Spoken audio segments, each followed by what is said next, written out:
Credit card की सभी transactions को ईएमआई में कन्वर्ट किया जा सकता है? आइए आज की वीडियो में इसी पर कर लेते हैं चर्चा। जब आप अपने क्रेडिट कार्ड का यूज करके ऑनलाइन शॉपिंग करते हैं तो आप ट्रांजैक्शन अमाउंट को समान मासिक किश्तों यानी कि ईएमआई में बदल सकते हैं। इसका मतलब ये है कि आपने ट्रांजैक्शन को लोन में बदल लिया है और इसे ईएमआई के थ्रू फिक्स्ड मंथ में पेमेंट करने का एक ऑप्शन चुना है। अब अपने क्रेडिट कार्ड पेमेंट को ईएमआई में बदलने के दो तरीके हैं। वो हैं या तो ई कॉमर्स पोर्टल पर इंस्टेंट ईएमआई कन्वेंस के थ्रू या नेट बैंकिंग के थ्रू। ईएमआई में प्रिंसिपल आउटस्टैंडिंग और इंटरेस्ट कंपोनेंट का एक हिस्सा इंक्लूडेड होता है, जिससे आपको फुल अमाउंट का भुगतान होने तक हर महीने पे करना पड़ता है। हालांकि सभी ट्रांजैक्शंस को ईएमआई में कन्वर्ट नहीं किया जा सकता, सिर्फ वो ट्रांजैक्शन अमाउंट जो कन्वर्जन के लिए एलिजिबल है उन्हें ही आप ईएमआई में कन्वर्ट करा सकते हैं।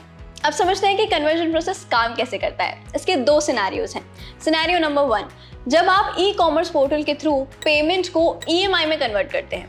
कोई प्रोडक्ट खरीदते या भुगतान करते वक्त स्टोर और ई कॉमर्स पोर्टल पर available credit card EMI offer को मर्चेंट ईएमआई ऑफर के फॉर्म में जाना जाता है। ये यूजुअली मर्चेंट और क्रेडिट कार्ड इशूर के बीच टाई अप्स के बेस पर पेश किए जाते हैं, जो उस इंटरेस्ट रेट को भी डिटरमाइन करता है जिस पर उन्हें पेश किया जाना है।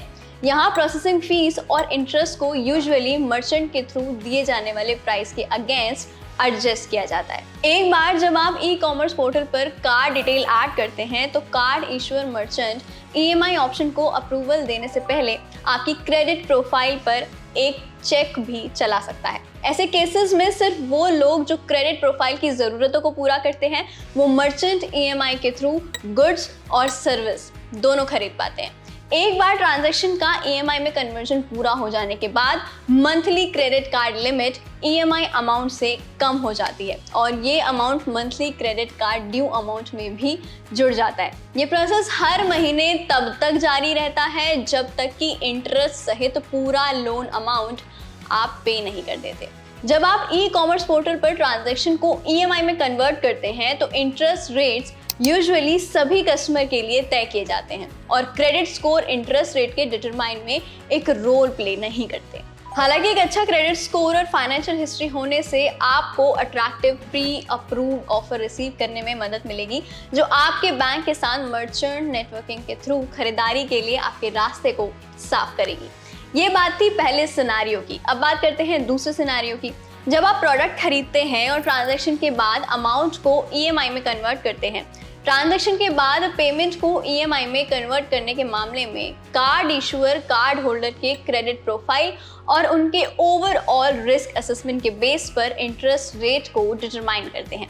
ऐसे केसेस में प्रोडक्ट खरीदने वाले सभी लोगों के लिए यूनिफॉर्म इंटरेस्ट रेट सेट करने के लिए किसी भी मर्चेंट के साथ कोई एग्रीमेंट नहीं है।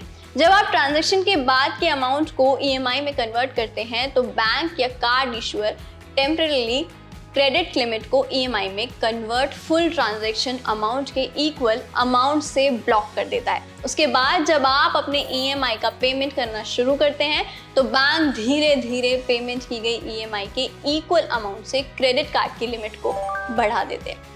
जब आप ट्रांजैक्शन के बाद ईएमआई का ऑप्शन चूज करते हैं तो आपके क्रेडिट कार्ड से डेबिट किया गया one time processing fees credit card bill में अलग से दिखाया जाता है, जो यूजुअली उस सिचुएशन में नहीं दिखाया जाता है जब आपने ट्रांजैक्शन को ई कॉमर्स पोर्टल पर ईएमआई में कन्वर्ट किया हो। ऐसा इसलिए है क्योंकि ई कॉमर्स पोर्टल पर बैंकों के थ्रू दी जाने वाली ईएमआई के अलावा प्रोसेसिंग फीस एडजस्ट हो जाती है। तो अगर आप भी अपनी ट्रांजैक्शन को ईएमआई में कन्वर्ट कराना चाहते हैं तो करवाइए और यूज करते रहिए क्रेडिट कार्ड, क्योंकि क्रेडिट कार्ड सही है।